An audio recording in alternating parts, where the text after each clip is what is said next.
सो हम देखने जा रहे हैं इवोपोरेशन।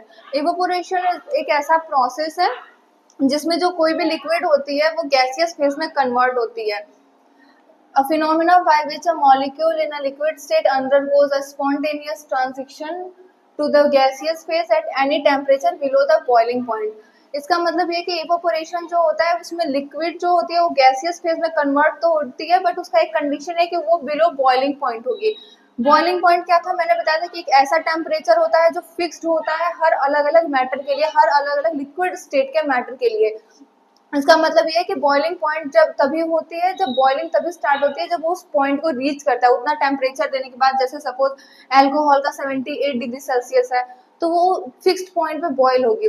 लेकिन जो इवोपोरेशन प्रोसेस होगा वो क्या होगा, उसमें भी सेम लिक्विड गैस में ही कन्वर्ट होती है, बट डिफरेंस ये आ जाता है कि जो लिक्विड होती है वो बिलो बॉइलिंग पॉइंट। अगर हम अल्कोहल की बात करें तो बॉइलिंग पॉइंट पे अगर वो 78 डिग्री सेल्सियस पे हो रही है तो इवोपोरेशन में वो कहीं ना कहीं बिटवीन रूम टेम्परेचर 25 से लेके 45 डिग्री सेल्सियस तक पे हो जाएगी। ये भी पॉसिबल है। या फिर क्या होगा, मतलब जितनी भी होगी बट वो 78 डिग्री सेल्सियस से कम टेम्परेचर पे ही क्या होती है, इवोपोरेट होती है।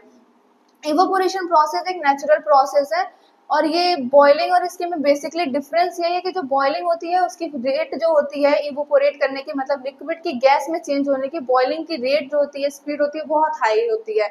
मीन्स अगर आप एक वाटर, अगर 1 लीटर वाटर बॉयल कर रहे हो तो उसे क्या बॉयल हम 5 मिनट में कर सकते हैं। बट इवोपोरेशन प्रोसेस एक लॉन्ग टर्म प्रोसेस है। इसमें क्या होता है कि बहुत धीरे धीरे स्लो प्रोसेस होता है।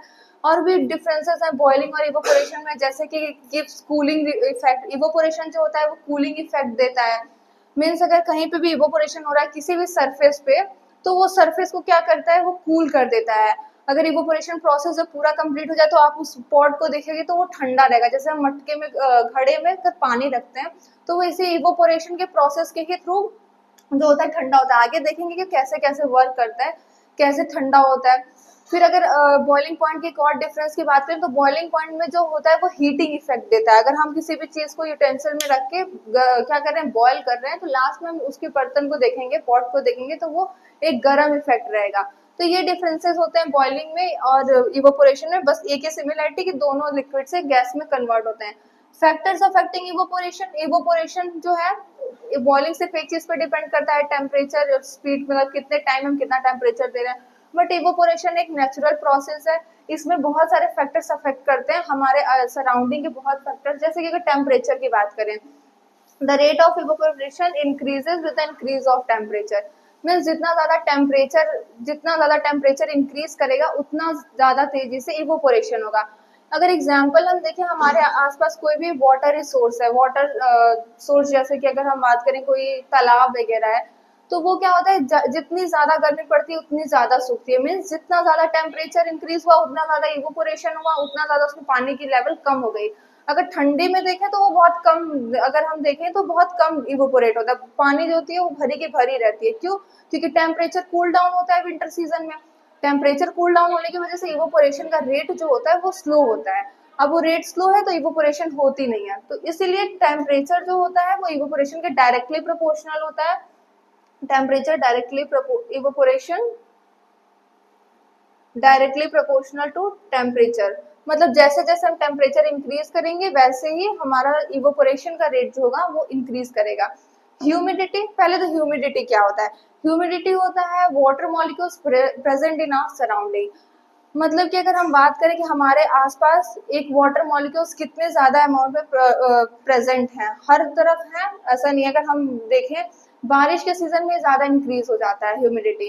क्यों होता है? क्योंकि हमारे आसपास बहुत पानी रहता है। इवोपोरेशन के थ्रू जो ये पार्टिकल्स होते हैं ये क्या होते हैं, ये लिक्विड स्टेट से हल्का गैसियस स्टेट में आने की वजह से इनकी क्या होती है, मास कम हो जाती है। ये प्रेजेंट ऐसे इवोपोरेशन के थ्रू ये हमारे सराउंड में प्रेजेंट होते हैं कहीं ना कहीं। तो ये होती है ह्यूमिडिटी की मतलब। बारिश के समय क्यों होती है? क्योंकि बारिश के समय हर जगह बारिश हुई रहती है, ऑब्वियसली हमारे सरफेस पे ज्यादा वाटर रहता है। अगर फिर उसके बाद क्या होती है, टेम्परेचर इंक्रीज करने पे ये थोड़ा इवोपोरेट करते हैं तो ये हमारे सराउंडिंग में मॉलिक्यूल्स के रूप में प्रेजेंट रहते हैं। तो यही होती है ह्यूमिडिटी। अगर ज्यादा ह्यूमिडिटी होगी तो इवोपोरेशन का रेट कम होगा। इवोपोरेशन का रेट ह्यूमिडिटी में कम होता है। अगर हम देखें, evaporation is directly proportional to inversely humidity, अगर वैसे ह्यूमिडिटी को कैलकुलेट वगैरह नहीं कर सकते हैं, कर सकते हैं बट अभी आपके सिलेबस में नहीं है।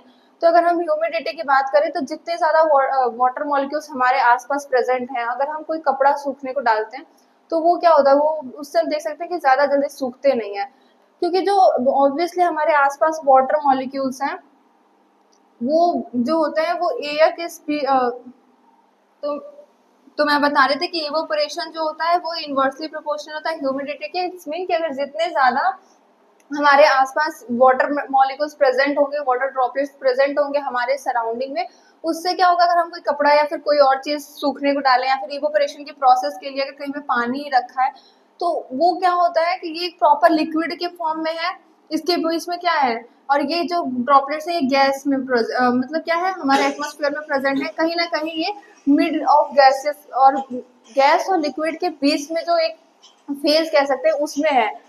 तो मतलब ये है कि अगर हम किसी भी टेम्परेचर को इंक्रीज करते हैं, अगर इंक्रीज करने के बाद भी पहले जो टेम्परेचर होगा वो वाटर ड्रॉपलेट्स पे वर्क करता है, क्योंकि इसके पास क्या है, इंटरमोलिकुलर फोर्स नहीं है, तो और इन सब के पास इंटरमोलिकुलर फोर्स प्रेजेंट होता है, इसको तोड़ने में टाइम लगेगा। तो पहले क्या होता है कि जो टेम्परेचर होता है वो ड्रॉपलेट्स पे वर्क कर रहा होता है, तो इसलिए जो इवोपोरेशन की रेट होती है वो स्लो हो जाती है। Surface area, the rate of evaporation decreases with the surface area,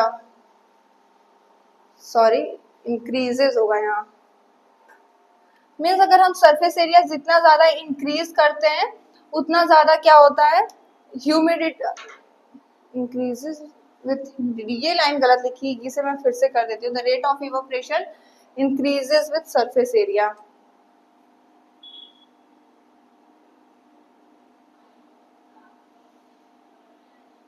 इसका मतलब ये है कि जितना ज्यादा हम सरफेस एरिया इंक्रीज करते हैं उतना तेजी से इवोपोरेशन होता है। अगर हम देखें तो इसमें क्या होगा, अगर हम टेम्परेचर की बात करें, वैसे बॉइलिंग उस पर सरफेस एरिया पे डिपेंड नहीं कर रहा होता है बट इवोपोरेशन कर रहा होता है। अगर हम इतनी बड़ी एक सरफेस एरिया है, इसमें कोई वाटर रिसोर्स है, टेम्परेचर जो है हमारा एटमोसफियर के थ्रू वर्क होता है, मीन्स चारों तरफ से इस पर क्या हो रही है, सारे अप्लाई किए जा रहे हैं टेम्परेचर ताकि ये इवोपोरेट हो।